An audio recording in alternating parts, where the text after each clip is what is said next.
نحمده ونصلي ونصلي علی رسولہ الکریم۔ قابل احترام دوستوں، بزرگوں اور بھائیوں، اللہ رب العزت جل جلالہ و منوالہ نے ہم سب کو دنیا میں آخرت کی تیاری کے لیے بھیجا ہے۔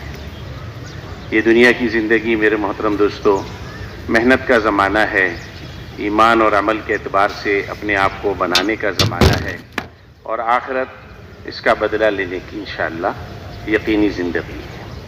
چنانچہ صحابہ کرام رضی اللہ عنہم اجمعین جب دنیا بھر میں پھرے اور ان سے پوچھا گیا کہ آپ کیوں آئے ہیں، تو انہوں نے ارشاد فرمایا کہ ہم اپنی آخرت بنانے کے لیے آئے ہیں۔ کوئی اور عنوان، کوئی اور موضوع نہیں ہے ہمارے اس پھرنے کا سوائے اس کے کہ ہماری آخرت بن جائے۔ تو ہم سب کو بھی میرے محترم دوستو دنیا سے اپنی آخرت کا سامان لے کر جانا ہے۔ ابو ذر غفاری رضی اللہ تعالیٰ عنہ سے حضور اقدس صلی اللہ علیہ وسلم نے ارشاد فرمایا، اے ابو ذر اپنے آپ کو ہلکا رکھ، اپنے آپ کو ہلکا رکھ، آگے کی گھاٹیاں دشوار ہے۔ اپنے آپ کو ہلکا رکھ، آگے کی گھاٹیاں دشوار ہے، اور اے ابو ذر اپنے لیے توشہ اکٹھا کر لے، سفر تیرا لمبا ہے، سفر تیرا لمبا ہے۔ اور اے ابو ذر اپنے عمل کو خالص رکھ، اپنے عمل کو خالص رکھ، پرکھنے والا بہت باریک بین ہے، پرکھنے والا بہت باریک بین ہے۔ ہاں، تو یہ نصیحت میرے محترم دوستو صرف حضرت ابو ذر رضی اللہ تعالیٰ عنہ کے لیے نہیں تھی حضور کی، یہ نصیحت تو آپ کی ساری امت کے لیے ہے، میرے آپ سب کے لیے ہے۔ ہاں، کہ ہم اور آپ اپنے سفر کا توشہ اکٹھا کریں، ہاں توشہ اکٹھا کریں۔ دنیاوی سفر میں تو آدمی کہیں چلا جائے اور سامان میں کمی ہو تو وہاں سے خرید کے بھی لے لیتے، لیکن وہاں یہ جو سفر ہے اس کا سارا سامان تو یہیں سے ساتھ لے کر جانا ہے۔ اسی لیے اللہ نے یہ زندگی دی ہے، اسی لیے اللہ نے یہ موقع دیا ہے، اور اپنی بندگی کے واسطے پیدا کیا ہے، اپنی بندگی کے واسطے پیدا کیا ہے، اپنی عبادت کے واسطے پیدا کیا ہے، اپنی ذات کے تعارف کے لیے پیدا کیا ہے کہ اللہ کی ذات عالی کو پہچانا جائے۔ انسان اور جن کو ہم نے نہیں پیدا کیا مگر یہ کہ ہماری بندگی کریں، جس کو علماء نے لکھا ہے یہ کہ اللہ کا تعارف حاصل کرے، معرفت حاصل کرے، اللہ کی پہچان حاصل کرے کہ وہ ذات کتنی بڑی ذات ہے، اور یہ ذات کیسی قدرت والی ذات ہے کہ اس کی بنائی ہوئی کوئی مخلوق اس کی قدرت سے دسترس سے باہر نہیں، ہاں باہر نہیں، اور وہ ذات ہمیشہ سے ہے۔ جب کچھ نہ تھا تو وہ اکیلا موجود تھا، اور جب کچھ نہ رہے گا تو وہ اکیلا باقی رہے گا۔ فرمایا اس لیے اس کی ابتدا پر غور نہ کرنا ورنہ گمراہ ہو جاؤ گے۔ وہ تو ورا الورا ہے، ہمیشہ سے تھا اور ہمیشہ رہے گا، لیکن بنی ہوئی چیزیں تو ہمیشہ سے نہیں تھی اور ہمیشہ رہیں گی بھی نہیں۔ اور بنی ہوئی چیزیں کیا ہیں؟ فرمایا اللہ کے علاوہ سب بنا ہوا ہے، اللہ کے علاوہ سب کچھ بنا ہوا ہے، سبھی کچھ مخلوق ہے، اور سبھی کچھ کو اللہ نے بنایا، سبھی کو اللہ نے بنایا۔ اور فرمایا کہ بنی ہوئی چیزیں بننے میں بھی اللہ کی محتاج تھی، اور اپنی تاثیر ظاہر کرنے میں بھی اللہ کی محتاج ہے۔ اس لیے فرمایا کہ بنی ہوئی چیزیں تو بنانے والے کی مانیں گی۔ بنی ہوئی چیزیں کس کی مانیں گی؟ بنانے والے کی مانیں گی۔ ہاں، بنی ہوئی چیزیں تو مجبور ہیں، بے بس ہیں۔ اللہ نے مخلوق بنائی ہے اور اپنی قدرت اور طاقت سے بنائی ہے، اور اپنے ہاتھ میں اس کا قبضہ رکھا ہے، اپنے ہاتھ میں اس کا قبضہ رکھا ہے۔ اور ساری مخلوق میں اللہ نے انسان کو سب سے زیادہ عزت والا بنایا، مکرم بنایا۔ ہاں، وَلَقَدْ كَرَّمْنَا بَنِي آدم، ہم نے آدم کے بیٹے کو مکرم بنایا، عزت والا بنایا۔ ایسی اللہ نے عزت کسی اور مخلوق کو نہیں دی۔ ساری مخلوقات میں سب سے بڑی حیثیت اللہ نے انسان کی بنائی۔ ہاں، اور انسانوں کی رہبری کے لیے اللہ نے نبیوں کو بھیجا ہے تاکہ لوگوں کو رہبری ملے، لوگوں کو اس محدود زندگی میں، اس محدود زمانے میں جو دنیا کے اندر ملا ہے۔ یہ محدود زمانہ ہے میرے دوستوں، کوئی لامحدود زمانہ تو نہیں ہے۔ لامحدود زمانہ تو موت سے شروع ہوگا پھر کبھی ختم نہ ہوگا۔ یہ تو محدود زندگی ہے، اور پھر اس امت کی زندگی ہے تو ویسے ہی بہت تھوڑی ہے۔ یہ تو 60-70 سال، اللہ کے نبی صلی اللہ علیہ وسلم شاید فرمایا اس کا مفہوم یہ ہے کہ میری امت کی عمریں 60-70 سال کے درمیان۔ ہم دیکھتے ہیں کچھ 60 سے پہلے چلے جاتے ہیں، کچھ 60-70 کے بعد چلے جاتے ہیں۔ ہم اور آپ بھی اسی کے درمیان چل رہے ہیں، اور ایک دن ہم بھی چلے جائیں گے، اپنے سفر پہ روانہ ہو جائیں گے۔ ہاں، سوال یہ پیدا ہوتا ہے کہ جانے والا ایمان کی کس کیفیت کے ساتھ جا رہا ہے، اعمال کس درجے کے لے کر جا رہا ہے۔ مرتے ہی جو قیامت شروع ہونے والی ہے، حدیث کا مفہوم ہے کہ قیامت کی 2 قسمیں ہیں۔ قیامت کی دو قسمیں ہیں، فرمایا قیامت کبریٰ، قیامت صغریٰ، ایک چھوٹی قیامت، ایک بڑی قیامت۔ فرمایا چھوٹی قیامت کیا ہے، بڑی قیامت کیا ہے؟ کہ بڑی قیامت تو وہ ہے جس دن حشر کا میدان قائم ہوگا اور اولین اور آخرین سب جمع ہوں گے، اور وہ دن 50,000 سال کا ایک دن ہو، جس کو اللہ پاک نے فرمایا کہ وہ ایک دن اس کو ایک دن فرمائے کہ وہ ایک دن 50,000 سال کا ہو، 50,000 سال کا، 50,000 سنہ، 50,000 سال کا ایک دن، وہ ایک دن ہوگا۔ تو وہ تو فرمایا قیامت کبریٰ ہے، جب سارے کے سارے جمع ہوں گے اور فیصلے ہوں گے۔ اور قیامت صغریٰ کیا ہے؟ فرمایا قیامت صغریٰ ہر اس آدمی کی شروع ہو جاتی ہے جس کی موت آتی ہے، موت کے ساتھ قیامت شروع ہوگی۔ اس لیے کہ موت کے وقت جو فرشتے لینے کے لیے آ رہے ہیں وہ کس شکل میں آ رہے ہیں؟ رحمت کے فرشتے آ رہے ہیں یا عذاب کے فرشتے آ رہے ہیں؟ یہ پہلی آزمائش ہے، یہ پہلا حال ہے جو مرنے والے کے ساتھ پیش آتی۔ پھر اس کے بعد فرمایا اس کے بعد قبر کے 3 سوال، اور اگر وہ سارے سوال اس کے ٹھیک ہو جاوے تو ایسی راحت والی قبر کی زندگی شروع ہوتی ہے جو کبھی بھی ختم نہیں ہوتی۔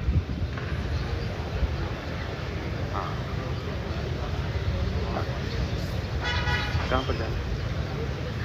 فرما رہے بھئی فروری مہینے کے اعتبار سے جو شعبوں کی جماعتیں بنتی ہیں ہمارے یہاں، شب جمعہ کے شعبوں کی جماعتیں، تو روزانہ والے بھی اور جو ساتھی شعبوں میں کام کریں گے یہ 66 نمبر ستون پر ابھی تشریف لے جاویں۔ تو فرمایا کہ موت کے ساتھ ہی اس کی قیامت شروع ہو جاتی ہے، اور پھر قبر کے سوال ہیں، اور اگر ان سوالوں میں اللہ پاک اس کو کامیاب کر دے، اللہ ہم سب کے لیے آسان فرما دے۔ تو فرمایا کہ ایسی راحت کے دروازے کھلیں گے جس کا تصور کیا نہیں جا سکتا۔ اس لیے حضرت عثمان رضی اللہ تعالیٰ عنہ قبر کے تذکرے پر زیادہ روتے تھے۔ کسی نے پوچھا کہ آپ جنت جہنم کے تذکرے پہ اتنا نہیں روتے؟ تو فرمایا قبر آخرت کی منزلوں میں سے پہلی منزل ہے، جس کی پار ہو گئی آگے کی ساری منزلیں پار ہو جائیں گی، آگے کی ساری منزلیں پار ہو جائیں گی، پھر اگلے سارے مراحل اس کے آسان ہوتے چلے جائیں گے۔ تو اس کی تیاری کا زمانہ اللہ نے یہاں پر دیا، نبیوں کے ذریعے سے اللہ نے اپنے بندوں کی رہبری فرمائی، اور انبیاء علیہ السلام نے لوگوں کو اللہ کا تعارف کرایا۔ ہاں تم اللہ کو پہچانو جو تمہارا خالق ہے، تمہارا پیدا کرنے والا ہے، بندگی تم نے اس کی کرنی ہے، سر اس کے سامنے جھکانا ہے، اس کے علاوہ کسی اور سے امید نہیں لگانی، اس کے علاوہ کسی اور سے امید نہیں لگانی۔ یہ انبیاء علیہ السلام کی محنت ہوتی تھی، ساری مخلوق سے کاٹ کر اللہ سے ملاتے تھے، ساری مخلوق سے امیدیں کٹ جاویں، ایک اللہ سے امیدیں بندھ جاویں، ایک اللہ سے امیدیں بندھ، اس کے علاوہ کسی سے ہماری کوئی امید نہیں، کوئی امید نہیں۔ یہی ایمان ہے اور یہی کلمے کا یقین ہے جو دل کے اندر داخل کرنا ہے، دل کے اندر اتارنا ہے، دل کی جڑوں کے اندر اللہ کی ذات علی کا یقین اتر جاوے کہ فاعل حقیقی اللہ کی ذات ہے، جو چاہتے ہیں اپنی قدرت سے کرتے ہیں۔ اور کیا فرماتے ہیں؟ وہ فرماتے ہیں کہ جو تم چاہو گے وہ نہیں ہوگا۔ اللہ پاک کیا فرما رہے؟ جو تم چاہو گے وہ نہیں ہوگا، جو اللہ رب العالمین چاہ لیں گے وہ ہو جائے گا، جو اللہ چاہ لیں گے وہ ہو جائے گا۔ تمہارا چاہنا تمہارا ایک ارادہ ہے، تمہاری ایک کوشش ہے، تمہاری ایک چاہت ہے، ہاں اللہ بھی اس کو چاہ لے۔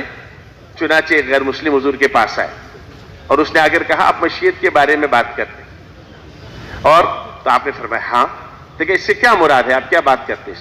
حضور نے فرمایا جو اللہ چاہے وہ ہو جاوے۔ اس نے کہا میں بیٹھنا چاہتا ہوں بیٹھ جاتا ہوں، کھڑا ہونا چاہتا ہوں کھڑا ہو جاتا ہوں، درخت کاٹنا چاہتا ہوں کاٹ لیتا ہوں، نہیں کاٹنا چاہتا چھوڑ دیتا ہوں، اس میں کسی اور کی طاقت کا کیا کام ہے، کسی اور کا کیا عمل دخل ہے؟ اللہ کے نبی نے کیا فرمایا؟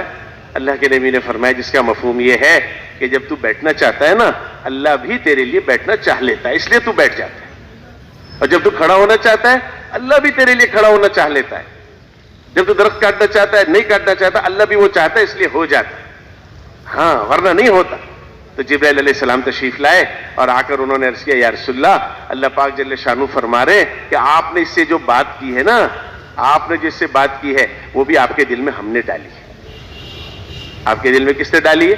ہم نے ڈالی۔ ہاں دلوں پر اللہ کا قبضہ ہے، دلوں پر کس کا قبضہ ہے؟ اللہ کا قبضہ ہے۔ دیہات کے عرب آئے حضور کے پاس، دیہات کے رہنے والے تھے، نئے نئے مسلمان ہوئے، اور انہوں نے آ کے کہا یا رسول اللہ ہم ایمان والے ہو گئے۔ قالت الاعراب آمنا، یا رسول اللہ ہم ایمان والے ہو گئے۔ تو اللہ پاک نے قرآن پاک کی آیتیں بھیجی، وہی اتری حضور پر، اور آ کر اس پہ یہ آیتیں تھیں کہ یہ عرب جو آپ سے کہہ رہے ہیں نا کہ ہم ایمان والے ہو گئے، ان سے کہہ دیجئے ابھی ایمان والے ہوئے نہیں ہیں، لم تؤمنوا، ابھی ایمان والے ہوئے نہیں ہیں، اب انہوں نے صرف اسلام کا اقرار کیا ہے۔ ابھی کیا کیا؟ صرف اسلام کا اقرار کیا ہے، ایمان ابھی ان کے دلوں میں داخل نہیں ہوا ہے۔ اس لیے مطلوب کیا ہے مطلوب یہ ہے کہ ہر مسلمان کے دل میں ایمان جڑ پکڑ جائے. یہ مطلوب ہے محنت سے. یہ نبی کی محنت ہے, یہ حضور والی محنت ہے. ہاں, ایمان اپنی حقیقت کے ساتھ. ایک صحابی سے حضور نے پوچھا کہ تو نے صبح کیسے کی؟ کہ یا رسول اللہ ایمان پر صبح کی ہے, ایمان پر صبح کی. کیا قول کی حقیقت ہے تیرے؟ ہر قول کی کوئی حقیقت ہوتی ہے, کوئی دلیل ہوتی ہے, اس کے بغیر قول معتبر نہیں ہے. دلیل دعوے کے بغیر معتبر نہیں شمار ہوتی. ہاں, تو انہوں نے کہا یا رسول اللہ یہ کرامن کاتبین جو لکھنے والے ہیں نا, یہ لکھنے والے فرشتے, رات بھر ان کے لکھنے کی کلموں کی آواز سنتا رہا, رات بھر. ایک اور صحابی سے حضور نے پوچھا تو یہی تو انہوں نے عرض کیا یا رسول اللہ دنیا سے دل اٹھ گیا, ہمیشہ والے دل کی ہمیشہ والی گھر کی طرف دل کو رغبت ہو گئی. دن بھر پیاسا رہتا ہوں, یعنی روزے میں رہتا ہوں, رات بھر مصلے پہ رہتا ہوں. جنتیوں کی آپس کی ملاقات, ایک دوسروں سے ملنا, مبارکباد دینا, خوشگپیاں کرنا گویا میری آنکھوں کے سامنے ہے. جہنمیوں کا آپس میں لڑنا جھگڑنا گالیاں بکواس کرنا گویا میری آنکھوں کے سامنے ہے. رات بھر جاگتا رہتا ہوں, مصلے پہ رہتا ہوں, دن بھر پیاسا رہتا ہوں. حضور نے فرمایا تو نے ایمان کی حقیقت کو پا لیا ہے, اس پر قائم رہنا, اس پر قائم رہنا. حضرت علقمہ رضی اللہ تعالیٰ عنہ کہتے ہیں کہ میں اور میرے ساتھ 6 ساتھی اور تھے, میں اور میرے ساتھ 6 ساتھی اور تھے. ہم حضور کے پاس تشریف لائے اور آپ صلی اللہ علیہ وسلم سے ہماری بات چیت ہوئی. ہم نے سلام کیا, آپ نے سلام کا جواب دیا, پھر ہماری گفتگو شنید ہوئی. حضور کو ہماری باتیں پسند آئی, حضور کو ہماری باتیں پسند آئی. اس کے بعد حضور نے ہم سے پوچھا تم کون ہو, تم کون ہو؟ اور اس کے رسول اللہ ایمان والے, رسول اللہ ایمان والے. حضور نے فرمایا اچھا تمہارے قول کی حقیقت کیا ہے؟ حضور کہہ رہے ہیں یا رسول اللہ ہم میں 15 خصلتیں ہیں, ہم میں 15 خصلتیں ہیں. 5 وہ ہیں جس کا آپ نے ہمیں حکم دیا, 5 وہ ہیں جو آپ کی جماعت ہمارے پاس آئی اس نے ہمیں کرنے کو کہا, 5 ہمارے اندر زمانے جاہلیت میں تھیں, آپ کہیں گے باقی رکھیں گے, آپ کہیں گے ہم چھوڑ دیں گے. تو انہوں نے فرمایا اچھا وہ 5 کر کے بتاؤ, 15 پوری بتاؤ. انہوں نے کہا رسول اللہ آپ نے ہمیں اس کا حکم دیا کہ ہم اللہ پر ایمان لائے. آمنت باللہ و ملائکتہ و کتبہ و رسلہ, ایمان ہے مجمل مفصل کی تفصیل, والقدر خیری, اور موت کے بعد زندہ کیا جانا, یہ 5 بات. انہوں نے فرمایا اچھا وہ 5 کون سی ہے جو میری جماعت نے آ کے تمہیں سکھائیں؟ عرض کیا رسول اللہ آپ کی جماعت نے ہم سے کہا کہ تم اس بات کی گواہی دو کہ اللہ ایک ہے, اس کے سوا کوئی عبادت کے لائق نہیں, وحدہ لا شریک, اور محمد صلی اللہ علیہ وسلم اللہ کے رسول ہیں. ہم نے اس بات کی گواہی دی اور ہم سے 5 نمازوں کا کہا, زکوٰۃ ادا کرنے کا کہا, روزہ رکھنے کا کہا اور حج کرنے کا کہا. ہم نے ان سب پر یقین کیا اور سب پر ایمان لیا. انہوں نے فرمایا اچھا پتا وہ 5 باتیں کون سی ہیں جو زمانے جاہلیت میں تمہارے اندر تھی؟ انہوں نے کہا یا رسول اللہ ہم خوشحالی پر شکر ادا کرتے تھے. خوشحالی پر کیا کرتے تھے؟ ہاں شکر بہت بڑی نعمت ہے, شکر چھوٹی نعمت نہیں ہے. اللہ نے شکر کرنے والے کی نعمت بڑھانے کا وعدہ فرمایا, تم میری نعمت کا شکر ادا کرو تمہاری نعمت بڑھاؤں گا. داؤد علیہ السلام کے گھر والوں سے کہا اے داؤد کے گھر والوں اپنی کارگزاری شکر والی بناؤ, اس لیے کہ شکر کرنے والے بندے بہت تھوڑے ہیں. وَقَلِيلٌ مِّنْ عِبَادِيَ الشَّكُورُ, شکر کرنے والے بندے بہت تھوڑے ہیں. تو یا رسول اللہ ہم خوشحالی پر شکر کرتے تھے اور ہم پر کوئی مصیبت ابتلا آ جائے نا تو ہم صبر کرتے تھے. ہم کیا کرتے تھے؟ صبر کرتے تھے. صبر کرنے والوں کے ساتھ اللہ ہے. شکر کرنے والے کی نعمت بڑھانے کا وعدہ کیا ہے اور صبر کرنے والے کی فضیلت کیا بتائیے؟ ان اللہ مع الصابرین, اللہ صبر کرنے والوں کے ساتھ ہے. تم صبر کرو اور معاف کرو, اور فرمایا یہ تو ہمت کے کاموں میں سے ہے. اللہ کہہ رہے ہیں قرآن, صبر کرنا اور معاف کر دینا لوگوں کو, فرمایا بڑے ہمت کے کام ہے. عزم الامور کا اللہ بڑی ہمت کا کام ہے, ہاں چھوٹا کام نہیں. تو یا رسول اللہ ہم صبر کرتے تھے جب ہمارے اوپر کوئی حال آتا تھا, اور دوسرے کہ ہم جب بات چیت کرتے تو ہم جھوٹ نہیں بولتے تھے, سچ بولتے تھے, جھوٹ نہیں بولتے, اور ہم تقدیر کی رضا پہ راضی رہتے تھے. ہم تقدیر کی رضا پہ کیا کرتے تھے؟ راضی رہتے. اور 5ویں صفت ہمارے اندر یہ تھی کہ اگر ہمارے دشمن پر کوئی مصیبت آ جائے تو ہم خوش نہیں ہوتے تھے. ہمارے دشمن پر کوئی مصیبت آ جائے تو ہم کیا کرتے تھے؟ خوش نہیں ہوتے. اس لیے کہ ساری انسانیت حضور کی امت ہے, صرف مسلمان نہیں ہے, بے ایمان بھی تو حضور کی امت میں ہے. تو حضور کی امت کو کوئی تکلیف ہے ہمیں تو اس کا دکھ ہونا چاہیے, فکر ہونا چاہیے. تو اللہ کے نبی صلی اللہ علیہ وسلم جب یہ باتیں سنی تو ارشاد فرمایا علماء ہیں, ادبا ہیں, قریب تھا کہ ساتوں کے ساتھ نبی ہو جاتے. اور پھر عجیب بات ارشاد فرمائی کہ 5 چیزیں میں تم سے اور کہتا ہوں, اگر تم اس کو اختیار کر لو نا, اگر تم اس کو اختیار کر لو تو تمہارے اخلاق بہت بلندیوں تک پہنچا. پھر فرمایا دیکھو جو تم کھاتے ہو نا اس سے زیادہ اپنے پاس جمع مت رکھنا. جو کچھ کھاتے ہو اس سے زیادہ اپنے پاس جمع مت رکھنا. اور رہائش سے زیادہ کا مکان مت بنانا. رہائش سے زیادہ کا مکان مت بنانا. اور تیسرے کیا فرمایا؟ تیسرے فرمایا دیکھو اللہ سے ڈرتے رہنا. اللہ سے ڈرتے رہنا. ہاں، جس کی طرف تمہیں لوٹ کر جانا ہے. اور پھر فرمایا دیکھو چھوٹ جانے والے گھر کی چیزوں سے دل کو نہ لگانا، ان کی رغبت نہ کر. اور پانچویں بات فرمائی کہ اس گھر کی ہر وقت فکر کرتے رہنا جہاں تم نے جانا ہے، اس گھر کی تم. تو یہ صفات ہیں جو اللہ کے نبی صلی اللہ علیہ وسلم نے فرمائی کہ یہ صفات ہیں ان لوگوں کے اندر، اور اس پر اللہ کے نبی نے یہ فضائل سنائے. تو یہ ایمان کی خوبی ہے، یہ ایمان کی خوبی ہے کہ ایمان اپنے ساتھ صفات لے کر آتا ہے. اس لیے فرمایا کہ صحابہ ایمان میں داخل نہیں ہوئے تھے تو بے خوف پھر رہے تھے، بے خوف پھر رہے تھے. اور جب ایمان میں داخل ہوئے تو اللہ نے اپنی ذات کا ڈر نصیب فرما دیا. آخرت کا ڈر پیدا ہو گیا، آخرت کا ڈر پیدا. ابوبکر رضی اللہ تعالیٰ عنہ کہتے ہیں کاش میری ماں نے مجھے جنا ہی نہ ہوتا، کاش میں کسی مومن کے بدن کا بال ہوتا. عمر رضی اللہ عنہ ایک تنکا ہاتھ میں اٹھاتے، ایک تنکا ہاتھ میں اٹھا اور کیا کہتے، کیا کہتے، اور اپنی حیثیت مٹاتے اور فرماتے کہ فجر کی نماز پڑھاتے اور آخر صف تک رونے کی آواز جاتی تھی، آخر صف تک رونے کی آواز جاتی تھی. تو یہ خوف تھا، یہ آخرت کا ڈر تھا. جتنا ایمان بلند ہوا، اس لیے حضرت مولانا ابراہیم صاحب دامت برکاتہم فرما رہے تھے کہ ایمان ڈر لے کر آتا ہے. ایمان کیا لے کر آتا ہے؟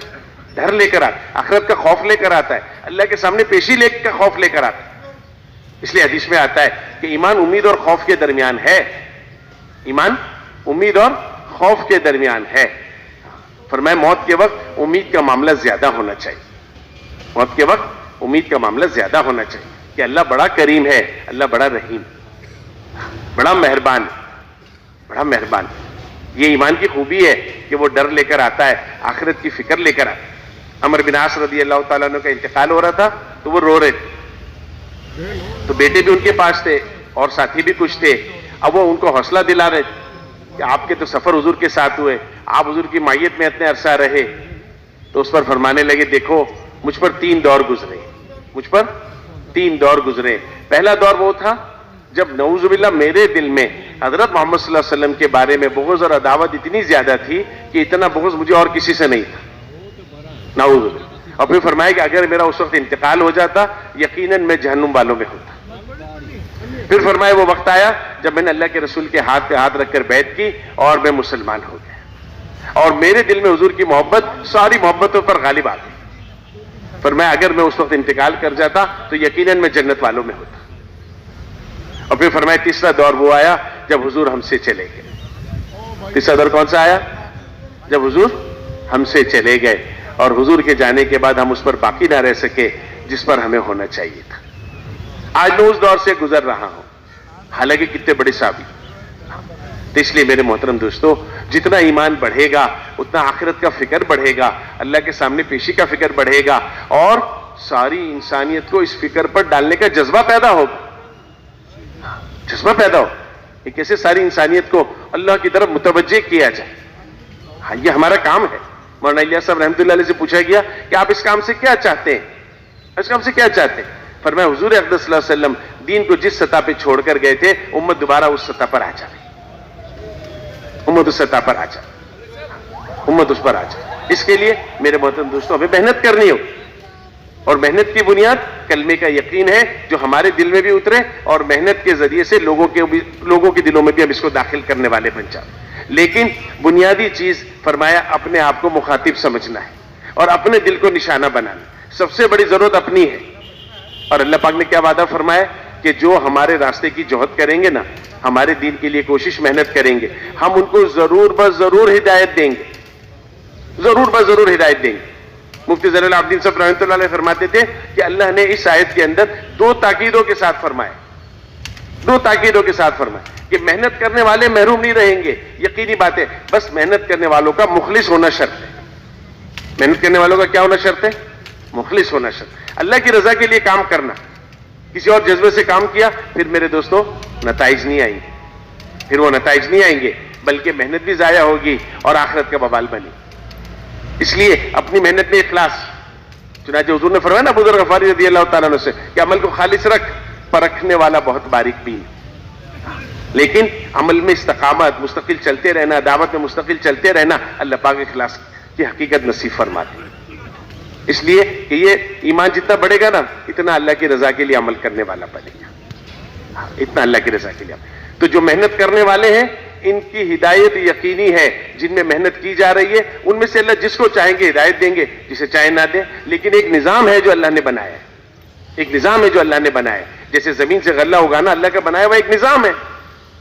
زمیندار زمین پر ہر سال محنت کرتا ہے، ہر موسم میں محنت کرتا ہے، اور اس کو وہاں سے نفع ملتے ہیں، ہر سال انہی درختوں سے پھل آتے ہیں، اسی آسمان سے پانی برستا ہے، بارش ہوتی ہے آدمی آسمان کی طرف دیکھتا ہے، زمین کی طرف نہیں دیکھتا۔ بارش کہاں سے ہو رہی؟ آسمان سے ہو رہی۔ کون کر رہا ہے؟ اللہ کر رہے ہیں۔ اللہ کا ایک نظام ہے، آسمان سے پانی برساتے ہیں، زمینوں سے غلہ دیتے ہیں، درختوں سے پھل دیتے ہیں، ایسے اللہ کے بہت سارے بنائے ہوئے نظام ہیں۔ فرمایا ایسے ہی اللہ کا ایک یقینی نظام ہے، وہ ہے دعوت کا نظام۔ دعوت کی محنت اور دعوت کے لیے قربانیاں، اس کے ذریعے سے ہدایت پھیلتی ہے، اس کے ذریعے سے مردہ دل زندہ ہوتے ہیں، مردہ دل زندہ ہوتے ہیں۔ یہ اللہ کا وعدہ ہے۔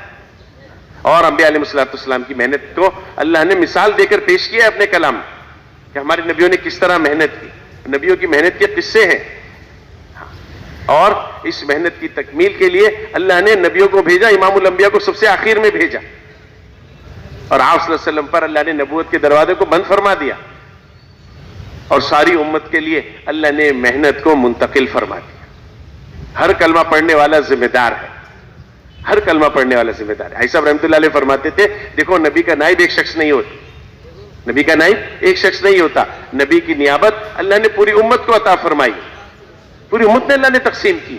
ہر کلمہ پڑھنے والے کی ذمہ داری، میں اپنی ذمہ داری سمجھ کر کام کروں، ہم میں سے ہر آدمی اپنی ذمہ داری سمجھ کر کام کرے۔ چنانچہ حدیث میں آتا ہے جس کا مفہوم یہ ہے کہ اللہ کی مدد بقدر ذمہ داری کے آتی ہے۔ اللہ کی مدد کیسے آتی ہے؟ بقدر، ہاں ایک مسجد کی ذمہ داری لے کر چلے گا، اس کا فکر ہوگا، اللہ کی مدد ویسے آئے گی۔ ایک شہر کو سامنے رکھ کر چلے گا، مدد ویسے آئے گی۔ سارے عالم اور قیامت تک کی انسانیت کو سامنے رکھ کر چلے گا، اللہ کی مدد ویسے آئے گی۔ ویسی نیت کرے گا ویسا اثر پڑے گا۔ مومن کی نیت اس کے عمل سے بڑھ کر ہے، مومن کی نیت، حدیث کا مفہوم ہے کہ مومن کی نیت اس کے عمل سے بڑھ کر ہے۔ کتنی بڑی نعمت ہے یہ اللہ کی، کتنی بڑی نعمت۔ نیکی کی نیت کرے نیکی لکھ دی جاتی ہے، گناہ کی نیت کرے گناہ نہیں لکھا جاتا۔ کتنا اللہ کا انعام ہے اپنے بندوں پر، اور کتنا اللہ نے اس امت کو نوازا ہے۔ چنانچہ ہے تو صحابہ میں لکھا ہے کہ زبور میں داؤد علیہ السلام سے وحی کی کہ اے داؤد تمہارے بعد ایک نبی آئیں گے، اے داؤد تمہارے بعد ایک نبی آئیں گے جن کا نام محمد اور احمد ہوگا صلی اللہ علیہ وسلم۔ وہ سچے اور سردار ہوں گے، وہ سچے اور سردار ہوں گے، وہ ہمیں کبھی ناراض کریں گے نہیں، ہم ان سے کبھی ناراض ہوں گے نہیں، نہ وہ ہمیں ناراض کریں گے اور نہ ہم ان سے ناراض ہوں گے۔ ہاں، اور پھر فرمایا کہ اے داؤد ان کی لفظش ہے نہیں، لیکن اگر ہو تو ہم نے کرنے سے پہلے معاف کر دی۔ اور پھر اگلی بات کیا فرمائی کہ اے داؤد ان کی امت میری رحمت سے نوازی ہوئی ہو، ان کی امت میری رحمت سے نوازی ہوئی ہو، ان کی امت کو وہ فرائض دوں گا جو پہلے نبیوں کو دیے، ان کی امت کو وہ نوافل دوں گا جو پہلے نبیوں کو دیے۔ کل قیامت میں یہ امت میرے پاس آئے گی تو ان کے چہروں کے نور کو نبیوں کے نور کے مثل بنا دوں گا۔ کتنی بڑی نعمت ہے میرے دوست، تو کتنا اللہ کی مہربانی ہے اس امت کے اوپر۔ اس لیے حضرت مولانا ابراہیم صاحب دامت برکاتہ میں ارشاد فرما رہے تھے کہ دیکھو یہ محنت بوجھ نہیں ہے، یہ محنت بوجھ نہیں ہے، یہ محنت اللہ کی نعمت ہے۔ یہ محنت کیا ہے؟ اللہ کی نعمت ہے، یہ بوجھ نہیں ہے ہمارے اوپر، یہ اللہ کا انعام ہے، یہ اللہ کی تقسیم ہے، یہ اللہ کا انتخاب ہے۔ اللہ نے قرآن میں فرمایا ہم نے تمہیں چن لیا ہے، ہمیں تمہیں چن لیا ہے، اجتبا ہم نے تمہیں چن لیا ہے، تمہارا انتخاب ہوا ہے، تو نعمت سمجھ کر کرنا تاکہ اللہ اس میں ہمیں ترقی نصیب فرما۔ ہاں اس محنت کی قربانیاں فرمایا یہ بوجھ نہیں ہے بلکہ اس راستے کی سوغات ہے، نوازنے کے لیے اللہ دے رہے۔ اور کتنی بڑی نعمت ہے یہ کہ اللہ لوگوں کی ہدایت کا ذریعہ بنا دے، اللہ لوگوں کی ہدایت کا ذریعہ بنا۔ تو اس لیے اس دعوت کی محنت کو میرے دوستوں اپنی محنت بنا کر اپنا مقصد سمجھ کر کرنا ہے، اور ساری انسانیت کے دلوں کے یقینوں کے بدلنے کی نیت کرنی ہے۔ ہمارا دل کا یقین بھی ٹھیک ہو، اللہ کی ذات کے علاوہ کسی اور طرف نگاہ نہ ہو، نگاہ صرف اللہ کی ذات کی طرف ہو۔ اے اللہ تو ہے اور تجھی سے لینا ہے اور تجھی سے ہماری امیدیں، تیرے سوا ہماری امیدیں اور کسی سے نہیں۔ ابو بکر رضی اللہ تعالیٰ نے عرض کیا یا رسول اللہ یہ تو ہم تک آ پہنچے، قدموں کے نشان دیکھتے ہوئے مشرکین مکہ غار تک پہنچ گئے. ابو بکر رضی اللہ تعالیٰ عنہ فرماتے ہیں کہ اگر وہ اپنے پیروں کی طرف دیکھ لیتے نا، اگر وہ اپنے پیروں کی طرف دیکھ لیتے تو انہیں میں اور حضور دونوں نظر آ جاتے، لیکن اللہ نے ایسا ہونے نہیں دیا. اللہ نے انہی کے درمیان سے نکالا اور انہی کے درمیان سے چلاتے ہوئے وہاں پر پناہ بھی دی غار کے اندر، اور پیچھے ان کو بھی پہنچا دیا، اور حضور کے دل پر اطمینان بھی کیسا داخل کر دیا، کیسا اطمینان داخل کر. کہ ابو بکر رضی اللہ تعالیٰ عنہ کہتے ہیں یا رسول اللہ یہ تو ہم تک آ پہنچے. فرمایا ابو بکر کیا گمان ہے تمہارا ان دو کے متعلق جن کا تیسرا اللہ ہو؟ میرا تمہارا تیسرا کون ہے؟ اللہ ہے. اللہ ہے. عائشہ رحمۃ اللہ علیہ فرماتے تھے دائی کے ساتھ اللہ کی طاقت ہے. یہ معمولی بات تھوڑی ہے میرے دوست، معمولی بات تھوڑی. تو اطمینان آ گیا حضرت ابو بکر رضی اللہ تعالیٰ عنہ کے قلب پر. علی رضی اللہ تعالیٰ عنہ فرماتے ہیں کہ مجھ سے حضور نے کہا کہ اے علی مکے والوں کی امانتیں تیرے پاس چھوڑ کے جاتا ہوں، ان امانتوں کو ادا کر کے مجھ سے مدینہ میں مل لینا، اور اپنے بستر پہ چھوڑ دیا. اب جب انہوں نے حضور کو وہاں نہ پایا اور حضرت علی کو پایا تو کتنے غصے میں تھے. لیکن حضرت علی رضی اللہ تعالیٰ عجیب بات فرماتے ہیں مجھے بالکل کوئی خوف نہیں تھا، مجھے بالکل کوئی خوف نہیں تھا کہ یہ مجھے کچھ نقصان پہنچائیں گے. جب حضور کو نہ پائیں گے اور مجھے وہاں دیکھیں گے تو ان کو غصہ آئے گا، ہو سکتا ہے کچھ بھی کر جائے. تو مجھے بالکل خوف نہیں تھا، اس لیے کہ مجھ سے حضور نے یہ کہا تھا کہ اے علی ان مکے والوں کی امانتیں ادا کر کے مجھ سے مدینہ میں مل لینا. مجھے یقین تھا میرا مدینہ میں حضور کے پاس پہنچنا یقینی بات ہے، اس لیے حضور نے کہا ہے. اس کو ایمان کہتے ہیں میرے دوست، یہ ایمان کی بلندی ہے.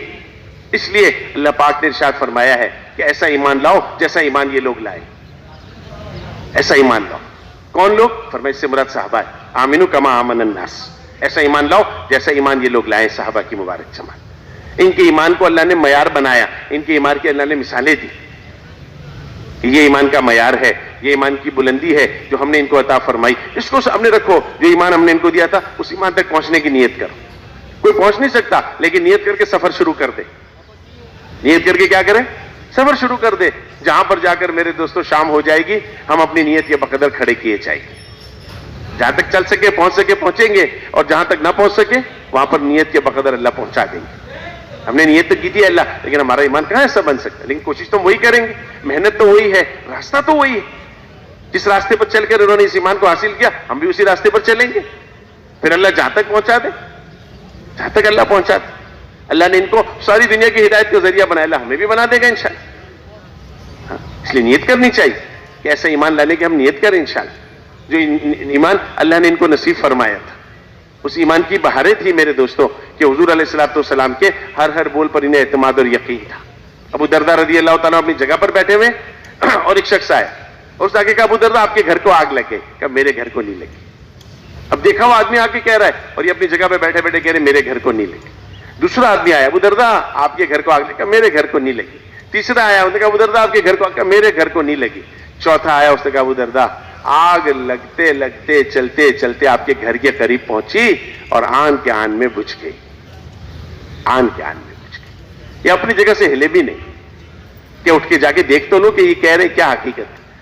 اور پھر عجیب بات ارشاد فرمائی، پھر ارشاد فرمایا تمہاری بات پر بھروسہ کرتا یا اللہ کے رسول کی بات پر بھروسہ کرتا؟ کس پر بھروسہ کرتا؟ کس پر بھروسہ کرنا چاہیے میرے دوست؟ ہاں اللہ اور اس کے رسول کی بات پر بھروسہ کرنا چاہیے. یہی ایمان کی بنیاد ہے، یہی ایمان کی بنیاد، یہی عمل پر کھڑا کریں گے. ہم عمل مضبوط ہوں گے اس ایمان کی بنیاد پر، ورنہ عمل کمزور رہیں گے، متزلزل رہیں گے. ایک صحابی سے حضور نے فرمایا نا کہ رزق کا دروازہ 7 آسمانوں سے پار اللہ کے عرش سے ملا ہوا ہے. ہاں پھر وہ بات پوری کریں کہ انہوں نے فرمایا تمہاری بات پہ بھروسہ کریں یا حضور کی بات پر. اور پھر فرمایا مجھے حضور نے دعا بتا دی تھی، میں نے صبح کے وقت وہ دعا پڑھ لی تھی، مجھے یقین تھا شام تک میرا کوئی نقصان نہیں ہو. پائیواسی مندور صاحب رحمۃ اللہ علیہ نے ایک مرتبہ فرمایا کہ مجھ سے مولانا سید احمد خان صاحب رحمۃ اللہ علیہ نے کہا کہ تو ابو درداء کی دعا کب پڑھتا ہے؟ تو میں نے عرض کیا کہ حضرت میں تو فجر کی نماز کے بعد پڑھتا ہوں 1 مرتبہ. فرمایا میں تو صبح صادق ہوتے ہی 3 مرتبہ پڑھ لیتا ہوں. ہاں ان دعاؤں نے قبولیت کے راستے دیکھے. یہ مسنون دعائیں حضور کی دعائیں، انہوں نے قبولیت کے راستے دیکھے ہوئے میرے دوست، حضور کی تعلیم کردہ دعائیں. اس لیے فرمایا حضور دعوت میں بھی نبی ہے، دعا میں بھی نبی ہے. حضور کی بتائی ہوئی دعائیں، حضور کی بتائی ہوئی دعائیں یہ وہ ہے جو براہ راست آسمانوں پر پہنچتی. براہ راست پہنچتی. ہاں اس لیے ایک صحابی آئے کہ یا رسول اللہ تنگی بہت ہے، تنگی بہت. فرمایا اچھا جب گھر میں داخل ہوا کر تو بسم اللہ پڑھا کر، گھر والوں کو سلام کیا کر، ایک مرتبہ مجھ پر درود پڑھا کر، ایک مرتبہ سورہ اخلاص پڑھا کر. 4 کام بتائے. بسم اللہ پڑھا کر، سلام کیا کر، درود پڑھا کر اور سورہ اخلاص پڑھا.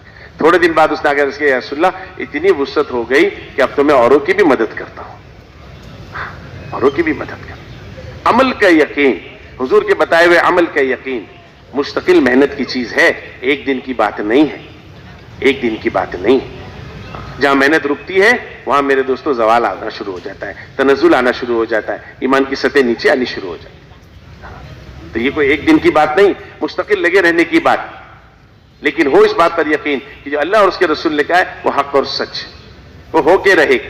ایک صحابی ایک سفر میں جا رہے تھے اور تھوڑا سا سر جھکایا تو ساتھی پیچھے بیٹھے تھے. اس نے کہا کہ آپ نے سر کیوں جھکایا؟ کوئی ایسی چیز تو سامنے نہیں آئی تھی. فرمایا حضور کے ساتھ یہاں سے گزرا تھا، اس وقت یہاں ایک درخت تھا، اس کی ایک شاخ جھک رہی تھی جس سے بچنے کے لیے اللہ کے نبی نے اپنا سر جھکایا تھا. میں نے حضور کی محبت میں، اتباع میں یہ کیا ہے. آج درخت بھی نہیں ہے، شاخ بھی نہیں ہے، لیکن حضور کی محبت ہے نا میرے دوستوں. بات تو ساری محبت کی ہے. محبت بادشاہ کو غلام بنا دیتی، یہ ایسی چیز ہے. ہاں حضور سے محبت ہے. اللہ نے کیا فرمایا کہ آپ ان سے کہہ دیجئے، آپ ان سے کہہ دیجئے قُلْ إِن كُنتُمْ تُحِبُّونَ اللَّهَ، کیا یہ چاہتے ہیں کہ اللہ ان سے محبت کرے تو یہ آپ کا اتباع کریں، آپ کا اتباع کریں. اللہ ان سے محبت کرنے لگیں گے اور ان کے گناہوں کو معاف کر دیں گے. حضور کی اتباع پہ 2 باتیں بتا، ایک کہ اللہ کی محبت ملے گی اور دوسرے کیا، اللہ ان کی مغفرت کر دے گا، اللہ ان کے گناہوں کو معاف کر دے گا. یہ چھوٹی نعمت نہیں ہے. اس لیے فرمایا کہ جو کچھ تمہیں اللہ کے رسول دیں اسے لے لو، جو کچھ تمہیں اللہ کے رسول دیں اسے لے لو، اور جس چیز سے روکے اس سے رک جاؤ، جس چیز سے روکے اس سے رک جاؤ، اور جو دے اسے اختیار کر لو، اسے لے لو. تو حضور اقدس صلی اللہ علیہ وسلم کے مبارک طریقے یہ ہے پوری امت کو نجات دلانے والے، نجات دلانے والے. اس لیے مولانا الیاس صاحب رحمۃ اللہ علیہ فرماتے تھے کہ ہماری اس محنت پہ 2 چیزیں بنیادی ہیں. ایک کیا؟ فرمایا ایک یہ کہ اپنی ذات کو سامنے رکھ کر محنت کی جائے، خود کو بھول کر محنت نہ کی جائے. اور دوسرے کیا؟ دوسرے فرمائے کہ حضور صلی اللہ علیہ وسلم کی مبارک زندگی کی محبت پیدا ہو جائے، کہ آپ کی مبارک زندگی ہے جو انسانوں کی زندگیوں میں آ جائے، دنیا بھی بن جائے، آخرت بھی بن جائے. چنانچہ ارشاد فرمایا جس کا مفہوم یہ ہے کہ میری ساری امت جنت میں جائے گی مگر وہ جس نے انکار کیا. عرض کیا رسول اللہ انکار کرنے والا کون ہے؟ فرمایا جس نے میرا اتباع کیا وہ تو اطاعت کرنے والا ہے، ماننے والا ہے، اور جس نے میری اطاعت نہ کی، میری فرما برداری نہ کی، میرے طریقوں پہ نہ چلا، وہ انکار کرنے والا. ایک اور حدیث میں آتا ہے جس کا مفہوم یہ ہے کہ جس نے میری سنت سے محبت کی اس نے مجھ سے محبت کی، جس نے مجھ سے محبت کی وہ جنت میں میرے ساتھ ہو. کتنی بڑی نعمت ہے میرے دوست، کتنی بڑی نعمت. دعویٰ کرنا کوئی کمال نہیں ہے اور نہ مطلوب ہے، دعوے سے کام نہیں چلتا، محبت تو عمل سے پتہ چلتی کہ کتنی محبت ہے. اس لیے میرے محترم دوستوں ساری انسانیت حضور علیہ الصلوۃ والسلام کی مبارک زندگی پر آ جائے، مبارک طریقوں پر آ جائے اور حضور والے عمل زندہ ہو جائے، آپ صلی اللہ علیہ وسلم کی بتائی ہوئی زندگی زندہ ہو جائے. یہ ہماری نیت ہونی چاہیے، یہ ہماری محنت ہے، یہ ہمارا کام ہے. یہی کلمے کا یقین ہے، یہی کلمے کے دونوں جز ہیں کہ اللہ سے ہوتا ہے، اللہ کے غیر سے نہیں ہوتا. اور حضور صلی اللہ علیہ وسلم کے مبارک طریقوں میں دونوں جہان کی کامیابی ہے. آپ کے طریقوں سے ہٹ کر جو زندگی گزاری جائے گی اس کی ناکامی یقینی ہے. مفتی صاحب رحمۃ اللہ علیہ فرماتے تھے 1000 مرتبہ قسم کھا کر کہا جا سکتا ہے کہ حضور کے طریقے سے ہٹ کر زندگی گزارے گا ناکام ہو جائے، ناکام ہو جائے. حضور کی مبارک زندگی پوری انسانیت میں عام ہو جائے، ایک ایک مسلمان اس مبارک زندگی کو اختیار کرے اور اس زندگی میں اپنی کامیابی کو یقینی سمجھے اور اس پر فخر کرے. عبداللہ بن عمر رضی اللہ تعالیٰ عنہ کہتے ہیں کہ میں نے ایک بکری کا بچہ ذبح کیا. ان کے غلام کہتے ہیں کہ عبداللہ بن عمر رضی اللہ عنہ نے ایک بکری کا بچہ ذبح کیا اور ذبح کر کے مجھے کہا، ذبح کروایا مجھ سے اور کہا کہ دیکھ سب سے پہلے گوشت جو ہے نا وہ میرے فلاں یہودی پڑوسی کو دے. پھر دوبارہ یہی بات کہی، پھر تیسری بار یہی بات کہی. تو میں نے عرض کیا کہ حضرت ایک ہی بات کو بار بار کتنی بار کہیں گے، کتنی بار کہیں گے؟ تو فرمایا ایک مرتبہ حضور صلی اللہ علیہ وسلم نے بھی بکری کا بچہ ذبح کیا تھا. اور مجھے کہا تھا، میں نے ذبح کیا، اور اس کے بعد مجھ سے کہا دیکھ سب سے پہلے میرے یہودی پڑوسی کو گوشت پہنچانا، اور بار بار تاکید فرمائی. میں اس اتباع میں یہ بات بار بار کہہ رہا ہوں، اس اتباع میں یہ بات بار بار، کتنی بڑی اطاعت اور اتباع کا جذبہ تھا. اس لیے یہ کلمے کا یقین ہمارے دلوں میں اترے اور احکامات والی زندگی ہمارے اندر آ جائے. جتنا میرے دوستو یہ ایمان اندر پختہ ہوگا اتنا حکموں پر چلنا آسان ہوگا. فرمایا عمل کمزور ہوگا ایمان کے کمزور ہونے کی علامت ہے، عمل مضبوط ہوگا ایمان کے مضبوط ہونے کی علامت. اخلاص کمزور ہوگا ایمان کمزور ہونے کی علامت ہے، اخلاص مضبوط ہوگا ایمان مضبوط ہونے کی علامت ہے. ایک صحابی نے مجھے، یا رسول اللہ ایمان کیا ہے؟ فرمایا جب نیکی تجھے خوش کر دے، برائی تجھے غمگین کر دے، جان لے کہ تو مومن ہے. اور حضور نے دعا مانگی. حضور کی دعاؤں میں اس بات ہے کہ اللہ مجھے ایسے بندوں میں شامل کر لے، اللہم اجعلنی من الذین اذا احسنوا استبشروا، کہ جب میں کوئی نیکی کا کام کروں تو میں خوش ہو جاؤں، وَإِذَا سَاءُوا اسْتَغْفَرُوا، اور جب مجھ سے کوئی برائی ہو جائے تو میں تجھ سے معافی مانگوں. تو حضور نے دعا مانگی ہے کہ اللہ سے بندوں میں شامل کر کہ نیکی کر کے خوشی ہو اور برائی کر کے استغفار کی طرف دوڑے آدمی، استغفار کی طرف دوڑے. یہ اللہ کے نبی نے دعا مانگی. تو یہ ایمان ہے کہ جس کے ذریعے سے آدمی کو نیکی پر خوشی ملتی ہے اور گناہ پر بوجھ اور غمگین ہوتا ہے، اور گناہ کی معافی کے لیے اللہ کی طرف دوڑتا ہے. اور حدیث میں آتا ہے کہ معافی مانگنے والا، توبہ کرنے والا ایسا ہے جیسے اس نے کبھی گناہ کیا ہی نہیں تھا، جیسے اس نے کبھی گناہ کیا ہی نہیں.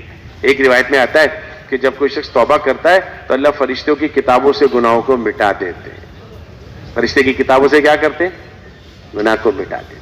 ہاں، زمین کے اس حصے کو بھلا دیتے ہیں جس پر کبھی گناہ ہوا تھا، ورنہ زمین گواہی دے گی، لیکن اللہ پاک اسی کو بھلا دیتے. تو اس لیے ایمان مضبوط ہوگا، احکامات والی زندگی پر چلنا آسان ہوگا. حکموں کا میں سب سے بڑا حکم ایمان کے بعد جو ہے وہ نماز کا ہے، سب سے بڑا حکم. اور آپ علیہ السلام کی آنکھوں کی ٹھنڈک نماز میں. 3 چیزیں فرمائیں، خوشبو عورتیں اور میری آنکھوں کی ٹھنڈک نماز میں ہے. اس لیے جب نماز کے لیے کھڑے ہوتے تھے تو فرمایا ساری دنیا سے بے خبر ہو جاتے تھے. عائشہ رضی اللہ عنہا نے پوچھا یا رسول اللہ رات آپ نماز کے بعد مجھے پہچاننے سے انکاری ہو گئے. فرمایا عائشہ جب اپنے رب کی عبادت کرتا ہوں مجھ سے ساری دنیا بھول جاتی ہے. اور جب یہ پیغام ملا اور یہ خوشخبری ملی کہ آپ بخشے بخشائے ہیں تو آپ نے اپنی نماز کی مقدار کو بڑھا دیا.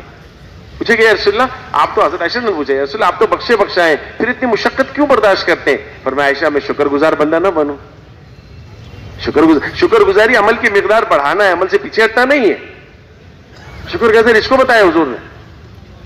شکر گزاری حضور نے اس کو نہیں کہا کہ بھئی جو کچھ کرے اس کو کرنا چھوڑ دے یا اس میں کمی کرو، بلکہ اس کی مقدار کو بڑھانے کی فکر. اور فرمایا کہ ایسی عبادت اللہ کی کرو گویا تم اللہ کو دیکھ رہے. اگر یہ کیفیت نہیں ہے تو کم از کم اتنی بنا لو کہ وہ تمہیں دیکھ رہا ہے. نمازی نماز کے لیے کھڑا ہوتا ہے، اس کے اور اللہ کے درمیان کے سارے پردے ہٹا دیے جاتے ہیں. فرمایا ایسے جیسے سر کی آنکھوں سے اللہ کو دیکھ. ایک حدیث میں آتا ہے کہ سجدہ کرنے والا ایسا ہے جیسے اس نے رحمان کے قدموں پہ سر رکھ دیا. کہاں رکھا سر؟ اللہ کے قدموں پہ سر رکھ دیا. اب سر میرے دوستوں کا نفل پڑھ رہا ہو آدمی اور لمبا سجدہ کرے اور پھر یہ تصور کرے کہ اللہ تیرے قدموں پہ سر پڑا، کیسی لذت ملے گی میرے دوست، کتنی لذت ملے گی. اس لذت سے آشنائی ہمیں ہو جائے، اس سے مانوسیت ہمیں ہو جائے اور اس کا مزہ ہمیں آنے لگے. اس لیے ایک بہت بڑے عالم فرما رہے تھے کہ رات تنہائی میں اللہ کی عبادت کریں اور پھر اللہ سے دعا مانگے تو ایسا لگتا ہے جیسے ساری دنیا میں میرے اکیلے کا ہی ہے. وہ نماز کے ذریعے سے اللہ کے سامنے اپنی حاجتیں رکھی جاتی ہیں. 5 نمازوں کا اہتمام کریں، اللہ اپنی ذمہ داری پر جنت میں داخل کریں. اور اس لیے میرے محترم دوستو ہمیں علم حاصل کرنا ہے، فضائل کا بھی مسائل کا بھی. تعلیم کے حلقوں میں بیٹھتے ہیں نا، اس سے فضائل کی حدیثیں سنتے اور سن کر اس کا یقین دل میں اتارنا ہوتا ہے، اور مسائل کے لیے علماء کی خدمت میں حاضر ہونا. محتاج سمجھنا، اپنے آپ محتاج سمجھنا. اس لیے ایک حدیث میں آتا ہے کہ یا تو تم عالم بنو، یا تو تم کیا بنو؟ عالم بنو یا طالب علم بنو. یا عالم بنو یا طالب علم بنو، یا علم اور علم کو سننے والے بنو، علم کو سننے والے بنو، یا علم اور علم والوں سے محبت کرنے والے بنو. 4 چیزیں حضور نے فرمائی. عالم بنو، طالب علم بنو، یا سننے والے بنو، یا علم اور علم والوں سے محبت کرنے والے بنو. اور پھر فرمایا پانچویں مت ہونا, پانچویں مت ہونا. فرمایا اگر پانچویں ہوئے تو ہلاک ہو جاؤ گے. پوچھا رسول اللہ پانچواں کون؟ فرمایا علم اور علم والوں سے بغض رکھنے والے. اللہ ہماری حفاظت فرمائے. علم والوں سے محبت کرنا, ان کی خدمت میں حاضر ہونا, اور حاضر ہو کر اپنی زندگی کو صحیح رخ پر لانا. تجارت کے مسائل, شادی بیاہ اس کے مسائل, گھر بنا رہا ہے اس کے مسائل, ہر چیز میں علماء سے پوچھ کر چلنا, یہ ہماری حاجت ہے, ہم اس کے محتاج ہیں, اور اس سے ہماری زندگی کا رخ ٹھیک ہوگا. تو شیخ رحمۃ اللہ لکھا ہے نا فضائل اعمال میں, فضائل نماز میں, جو 60 سال تک نماز پڑھتا ہے اور ایک نماز بھی قبول نہیں ہوئی. ایک صحابی آئے مسجد نبوی میں نماز پڑھی, حضور کے پاس آئے, حضور نے فرمایا واپس جا, تو نے نماز نہیں پڑھی. نماز پڑھ کے آئے, حضور کے سامنے نماز پڑھی, اور حضور کیا فرما رہے؟ واپس جا, تو نے نماز نہیں پڑھی. وہ دوبارہ گئے, پھر آئے, کہ جا واپس جا, تو نے نماز نہیں پڑھی. وہ تیسری بار آئے, حضور نے یہ فرمایا, کہ یا رسول اللہ آپ مجھے بتا دیجئے مجھے کیا صحیح کرنا ہے. فرمایا تو رکوع کے بعد سیدھا کھڑا نہیں ہوتا, دو سجدوں کے درمیان ٹھہرتا نہیں ہے, ایک دم سے دوسرے سجدے میں چلا جائے, اسی لیے نماز صحیح نہیں. حضرت شیخ نے لکھا ہے نا 60 برس ہو گئے, ایک نماز بھی ایسی نہیں پڑھی. ساری نمازیں خدا نہ کرے ضائع ہو جائے, اللہ نہ کرے. اور صرف نماز نہیں, ہر شعبہ دین کا ایسا ہے جس میں علم حاصل کرنا ہماری حاجت ہے, اور اس کے ساتھ اللہ کا ذکر کرنا ہے. کیا کرنا ہے؟ اللہ کا ذکر کرنا ہے. ذکر کرنے والے زندہ ہیں, ذکر نہ کرنے والے. اللہ ہماری حفاظت فرمائے, اللہ غفلت سے بچاوے. فرمائے ذکر کیا کرے گا؟ غفلت کو دور کرے گا. علم کیا کرے گا؟ جہالت کو دور کرے گا. علم سے جہالت دور ہوگی, ذکر سے غفلت دور ہوگی, بے دھیانی دور ہوگی, اور ذکر کا اہتمام کرے گا. نماز میں اللہ اس کے اپنی ذات علی کا دھیان نصیب فرمائے. اور ایک حدیث قدسی میں آتا ہے کہ ذکر کرنے والے میرے آدمی. ذکر کرنے والے کون ہیں؟ میرے آدمی ہیں. جیسے آدمی کسی کو کہتے ہیں میرے آدمی ہے, بھائی تم نے اس کو کیسے تنگ کیا, کیسے روکا, میرے آدمی ہے. اللہ کہتے ہیں ذکر کرنے والے کون ہیں؟ میرے آدمی ہیں, ان کو اپنی رحمت سے دور نہیں کرتا. توبہ کر لیتے ان کا حبیب ہوں, توبہ نہ کر لیتے ان کا طبیب ہوں. اس لیے 3 تسبیحات کا اہتمام, قرآن پاک کی تلاوت کا اہتمام, مسنون دعاؤں کا اہتمام, یہ ساری چیزیں ایسی ہیں جو ہماری اس محنت میں ہم سب کے لیے انتہائی ضروری ہے. جس اللہ کا تعلق جن لوگوں کا تعلق جس اللہ کے ساتھ جوڑنا چاہتے ہیں, اس سے اپنا رابطہ مضبوط رکھنا ہے. اس کے لیے دعوت, دعا, ذکر یہ ضروری ہے, عبادت یہ ضروری ہے. اس کے بغیر رابطہ کیسے ہوگا؟ اور میرے محترم دوستو, ہماری ذات سے کسی کو تکلیف نہ پہنچے, ہماری ذات سے کسی کو تکلیف نہ پہنچے. حضور کی محنت حضور والے اخلاق کے ساتھ چلے. اللہ کے نبی کے اخلاق کے ذریعے سے لوگ اسلام میں داخل ہوں. آپ چاہتے تو طائف والوں کے لیے ہاتھ اٹھا دیتے اور سارا طائف تباہ برباد ہو جائے. اللہ کے نبی نے ایسا نہیں کیا, ایسا نہیں کیا, بلکہ جب میلوں دوڑنا پڑا. ایک عالم فرما رہے تھے کہ طائف میں اللہ کے نبی کا دوڑنا 6 میل تھا, کہ کتابوں میں لکھا ہے 6 میل, 6 میل 10 کلومیٹر بن گئے. تو نہ دوڑ رہے, اور وہ شریر بچے پیچھے لگائے گئے. اس مبارک جسم سے خون نکلا ہے میرے دوست, ہم سوچے تو صحیح, اس مبارک جسم سے خون نکلا. وہ خون کا قطرہ کتنا قیمتی. نالین مبارک میں آ کر جم کے ایک جگہ جب اطمینان ہوا تو کیا کہا؟ اے اللہ تجھی سے شکایت ہے اپنی بے کسی اور کمزوری کی. تو ہی ضعفاء کا رب ہے, تو ہی میرا رب ہے. تو ہی ضعفاء کا رب ہے, تو ہی میرا رب. اگر تو مجھ سے ناراض نہیں پھر مجھے کسی کی پرواہ بھی نہیں, اور اگر تو مجھ سے ناراض ہے تو تیرا راضی کرنا اس وقت تک ضروری ہے جب تک کہ تو راضی نہ ہو جائے. تو مجھے کن لوگوں کے حوالے کرتا ہے جو ترشرو ہوتے ہیں, منہ بناتے ہیں, لیکن وہ کہہ رہے مجھے پرواہ نہیں ہے کسی کی, بس تیرا راضی ہونا اصل. فرشتے آئے اور فرمایا میں تو اس کی امید رکھتا ہوں کہ اگر یہ لوگ ایمان نہیں لائے تو ان کے بعد والے ایمان لائے. ان کی ہلاکت کی دعا نہیں کی حضور. اور بعد میں قبیلہ طائف مسلمان ہو, بنو ثقیف مسلمان ہو گیا, طائف والے مسلمان ہو گئے. تو اللہ کے نبی صلی اللہ علیہ وسلم نے معاف کیا اور اپنی حیثیت نے قائم کی. سب کے درمیان ایسے بیٹھتے تھے جیسے عام آدمی. اجنبی آتا کوئی مسجد نبوی میں تو آ کر پوچھتا کہ تم میں محمد کون ہے صلی اللہ علیہ وسلم, من محمد منکم, تمہیں محمد صلی اللہ علیہ وسلم کون ہے؟ صحابہ نے اس کے رسول اللہ اجنبی آدمی آ کے جب ہم سے پوچھتا ہے ہمیں تکلیف ہوتی ہے, آپ کوئی اونچی جگہ ہمیں بنانے کی اجازت دے دیں, ہم آپ کے لیے اونچی جگہ بنائیں جہاں پہ آپ تشریف رکھا کریں. اس کی اجازت نہیں دیتے. بہت اصرار کے بعد بالکل چھوٹی سی جگہ بنائی گئی جس پر حضور تشریف رکھے. ایک شخص آیا آپ کے ساتھ کسی معاملے میں تو کانپنے لگا. کانپتا کیوں ہے؟ تو کسی بادشاہ کے دربار میں نہیں آیا, تو اس شخص کے پاس آ کر بیٹھا ہے جس کی ماں سوکھا کھوش کھا کر گزارا کر.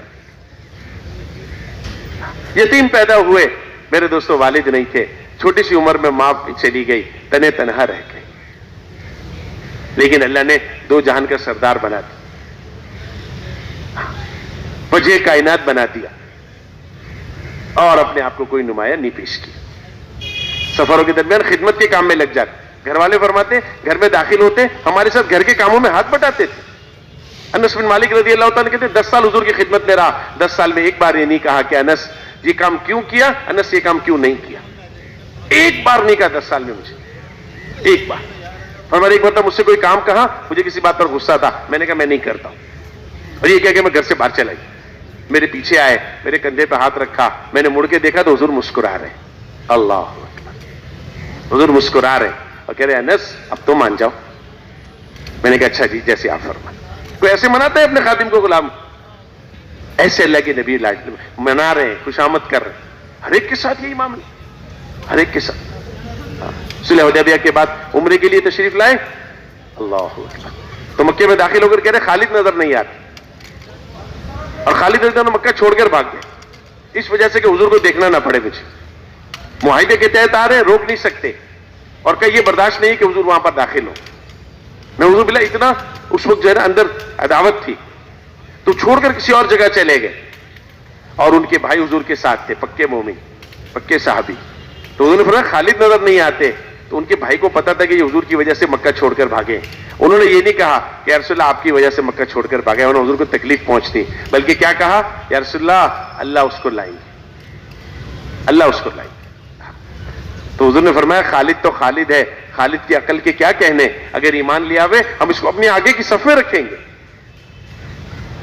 تو ان کے بھائی نے خط لکھا کہ دیکھ تو حضور سے بھاگ رہا ہے, اور حضور تیرے بارے میں کیا کہہ رہے ہیں, تو بھاگ رہا ہے حضور سے, اور حضور تیرے بارے میں کیا کہہ رہے ہیں. یہ خط ملتے ہی سیدھا مدینہ منورہ کا سفر کیا. مدینہ میں پہنچے تو ابوبکر رضی اللہ تعالیٰ سے ملاقات ہوئی, اور ابوبکر رضی اللہ عنہ سے کہنے لگے کہ اے ابوبکر میں نے خواب دیکھا ہے, میں تنگی کی جگہ سے وسعت کی جگہ میں داخل ہو رہا ہوں. ابوبکر رضی اللہ تعالیٰ نے فرمایا خالد تنگی تیرا کفر ہے جس میں تو تھا, وسعت جو تو نے دیکھی ہے وہ اسلام ہے جس میں تو داخل ہونے والا ہے. ابوبکر مدینہ مسجد نبوی میں لے کر آئے, صحابہ نے کہا رسول اللہ خالد, فرمایا خالد کو کوئی کچھ نہ کہے, خالد کو کوئی کچھ نہ کہے, اور مسلمان ہو. یہ اخلاق ہے اللہ کے نبی صلی اللہ علیہ وسلم. مکے میں فاتحانہ داخل ہوئے, بیت اللہ کی چوکھٹ پہ ہاتھ رکھ کے فرمایا بتاؤ تمہارے ساتھ کیا سلوک کیا جائے. صفوان بن امیہ ہے, سہیل بن عمر ہے, ساری زندگی دشمنیاں کی ہیں. سہیل بن عمر ہوئے جنہوں نے صلح حدیبیہ لکھی مکہ, صلح حدیبیہ کے وقت میں مشرکین مکہ کی طرف سے. جب حضور نے فرمایا لکھو من محمد رسول اللہ, اللہ کے رسول کی طرف سے, فرمایا آپ کو اللہ کے رسول نہیں مانیں گے, اگر آپ کو اللہ کے رسول مان لیں ہمارا آپ کا جھگڑا ختم ہو جائے. نعوذ باللہ. حضور نے فرمایا اچھا لکھ دو محمد بن عبداللہ, اور آج یہ سہیل بن عمر حضور کے قدموں میں پڑے. کہا بتاؤ تمہارے ساتھ کیا سلوک کیا جائے, فرمایا آپ کریم ہے, کریموں کی اولاد. فرمایا اچھا جاؤ میں نے تم سب کو معاف کیا, میں نے تمہارے ساتھ وہ معاملہ کیا جو یوسف علیہ السلام نے اپنے بھائیوں کے ساتھ کیا تھا. اس طرح اللہ کے نبی نے معاف کیا. حضور والے اخلاق سے میرے دوستو دین دنیا میں زندہ ہو. اس لیے ہمیں اپنی محنت میں اپنے اخلاق کی درستگی کی فکر کرنی ہوگی. ہر عمل کو اللہ کی رضا کے لیے کرنا ہوگا. اخلاص آتے آتے آتا ہے, لیکن اپنی نیت کو پرکھنا ہوگا. ہاں, مخلص عمل چھپاتا ہے اور ریاکار عمل دکھاتا ہے.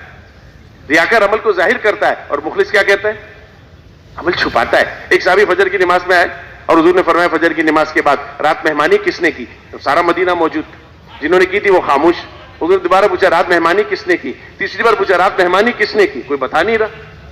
پھر تیسری بار کے بعد عرض کیا یا رسول اللہ میں نے کی تھی, آپ کو کس نے اطلاع دی, کس نے خبر کی؟ فرمایا جس کے لیے کی تھی اسی نے بتایا ہے, جس کے لیے کی تھی اسی نے بتایا ہے. رات کی تیری مہمانی اللہ کو بہت پسند آئی.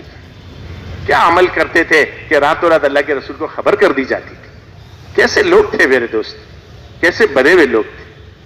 کتنا اخلاص ہوگا اس عمل میں, اللہ کو کتنا پسند آیا ہو کہ کوئی شائبہ نہیں ہے اس میں ملاوٹ کا, کوئی شائبہ نہیں اس سے ملاوٹ. اس لیے مفتی زین العابدین صاحب رحمۃ اللہ علیہ فرماتے تھے کہ جتنا ایمان بڑھے گا اتنا اخلاص آئے گا.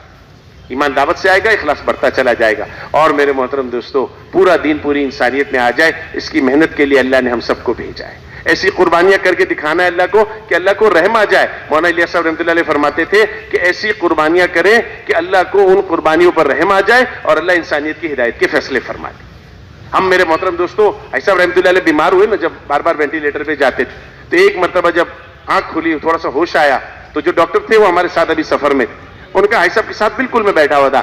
پہلی بات حاجی صاحب نے وینٹیلیٹر سے جاگنے کے بعد, یعنی زندگی ختم ہو چکی ہے, مصنوعی سانس پر موجود ہے, جب دوبارہ زندہ ہوئے, پر پہلی بات حاجی صاحب نے یہ فرمائی کہ ساری دنیا میں سب جگہوں پر یہ پیغام پہنچا دو کہ ہم ملک نہیں چاہتے, ہم مال نہیں چاہتے, ہم ساری انسانیت کو جہنم سے بچانا چاہتے ہیں بس. اور ہماری محنت کا کوئی موضوع نہیں ہے, کوئی مقصود نہیں ہے, ہم ساری انسانیت کی ہدایت کے لیے اللہ کے سامنے بھکاری ہیں. فرمایا اللہ کے سامنے انسانیت کی ہدایت کی بھیک اس طرح مانگو جیسے اپنے مریض کے لیے صحت مانگتے. تو اس کے لیے تیار ہے انشاءاللہ. دیکھو نیت سارے عالم کی کرنی ہے. کون کون نیت کرتا ہے سارے عالم کی؟ اچھا, اب جو سارے عالم کی نیت کرے گا وہ یہاں بیٹھے بیٹھے نیت کرے گا یا وہاں جائے گا بھی؟ کون کون جائے گا ساری دنیا میں؟ سال کے لیے, 7 مہینے کے لیے, اندرون سال کے لیے. کتنے دن رہ گئے ہمارے اجتماع میں؟ 1 ہفتہ رہ گیا.